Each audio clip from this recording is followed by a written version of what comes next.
সকাল সকাল আমাদের গীতু রানী এসে সেলফি ক্যামেরার দিক থেকে চোখ সরাচ্ছে না। গীতা কিন্তু সেলফি ক্যামেরায় নিজেকে দেখতে প্রচণ্ড ভালোবাসে, আর I am not kidding.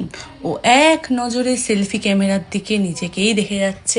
Camera যেদিকে উঠছে দিকে তাকাচ্ছে, ও সব অ্যাঙ্গেল দিয়ে মুখ ঘুরিয়ে ঘুরিয়ে সেলফি ক্যামেরার দিকে দেখছে। একটা গোলাপি রঙের কিউট টিপ পড়েছে যাতে ওকে আরও ডবল কিউট লাগছে।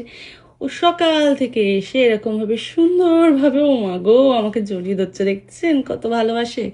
গীতু কিন্তু সকাল সকাল এসে সুন্দর করে বাড়িটা ঘুরে দেখে এখন হাঁ করে সেলফি তুলছে আর রিল বানাচ্ছে আর সেলফি ক্যামেরার দিকে হাঁ করে দেখছে। তো তোমরা যারা যারা কমেন্টে বলো গীতু রানীকে চটকু করে দেবো, আদর করে দেবো, তাড়াতাড়ি এক্ষুনি চলে আসো আমাদের গীতু রানী, ছোট্ট গীতু রানীকে চটকু করে দিতে। আর গীতু রানী সবাইকে বলে দাও যে আমি এখনও শুধু মায়ের দুধ খাই, খেতে শিখিনি।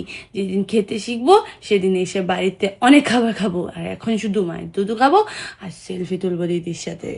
এটাই লাইফ, তাই না? লজ্জা পেয়ে গেল।